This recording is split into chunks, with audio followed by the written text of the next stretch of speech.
Best friend थी। एक मुसलमान थी और एक हिंदू। एक दिन सना ने अपनी दोस्त मधु से कहा, मैंने अपनी उंगली काट दी है मधु, अब तेरी बारी है, तू भी काट अपनी उंगली ताकि हम हमेशा के लिए एक हो जाएं। नहीं सना, बहुत दर्द होगा। अरे तू करना। फिर दोनों ने एक दूसरे को छूकर कसम खाई कि दोनों हमेशा साथ रहेंगी। कुछ साल बाद अब वो दोनों बड़ी हो गई थीं, सना की शादी हो चुकी थी और मधु अपने माता पिता के साथ थी। सना के ससुराल वाले बहुत लालची थे, उसे बहुत बहुत परेशान करते थे। एक दिन को उसका पति अपने पापा को फोन करके पैसे मांग। नहीं, अब और नहीं मांगूंगी। तुम्हें जितना मारना है मारो, पर मैं अब और पैसे अपने पापा से नहीं मांगूंगी। और मार तब तक जब तक ये पैसा न मांग। वो उसके बाल पकड़कर घसीट के ले जाता है और उसे जलाकर मार देता है। दूसरी तरफ मधु को दिखता है, वो सपने से डर के उठ जाती है। मेरी फ्रेंड खतरे में है, मुझे जाना होगा उसके पास। वो बहुत घबराई हुई थी, जाने की जिद करती है। मेरी फ्रेंड खतरे में है, मुझे जाना होगा उसके पास। मधु की माँ रात को समझाते हुए, अभी बहुत रात है, कल चली जाना। पर जैसे तैसे माँ पापा उसे सुला देते हैं। अगले दिन चिल्लाती है, माँ मुझे क्यों जल्दी नहीं जगाया, मुझे मेरी दोस्त के पास जाना है। तभी मधु के पापा उदासी में उसके पास आते हैं। बेटा बुरी खबर है, चल तेरी दोस्त के पास चलते हैं। वो सब उसकी दोस्त की कब्र पर जाते हैं। अपनी दोस्त को यूं देखकर मधु पागलों जैसी हो जाती है। वो कब्र के ऊपर बहुत रोती है। उठो, तुमने मुझे प्रॉमिस किया है कि हम हमेशा एक दूसरे के साथ रहेंगे। तुम मुझे ऐसे छोड़ के नहीं जा सकती। उठो। फिर उसके माँ पापा उसे घर ले आते हैं। वो अपने कमरे में अकेली रोती है। तभी तेज हवा चलती है, उसे एहसास होता है। वो अपनी दोस्त का नाम पुकारती है, सना। क्या वो तुम हो?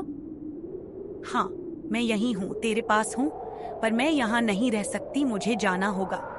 नहीं, तू कहीं नहीं जाएगी, तू मेरे ही साथ रहेगी। नहीं, तुझे तकलीफ होगी।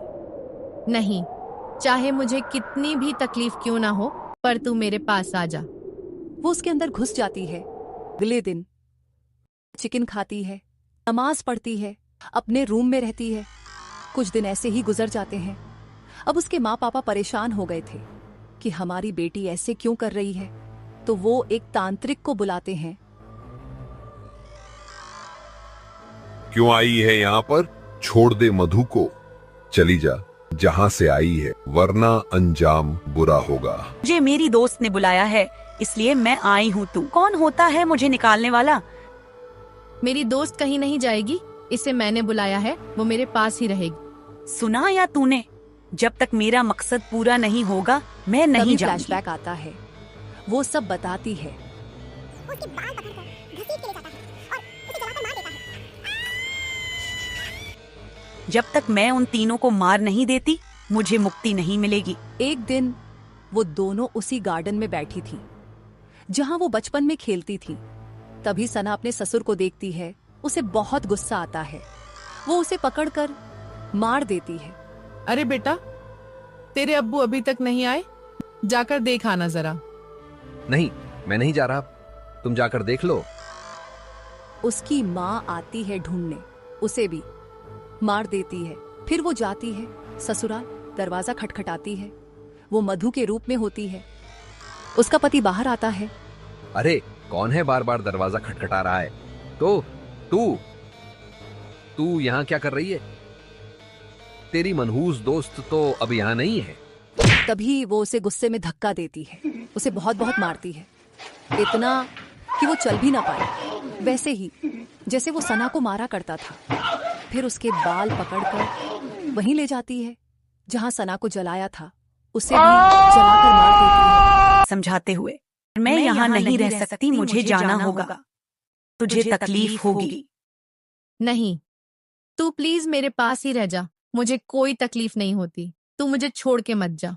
ऐसा नहीं हो सकता, मुझे जाना होगा। तू अपना ख्याल रखना। गायब हो जाती है।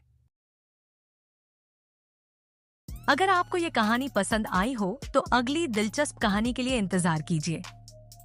और हाँ, चैनल जरूर सब्सक्राइब करें। आपके एक छोटे से सपोर्ट से हमें बड़ी हिम्मत मिलती है। मिलते हैं अगली कहानी में।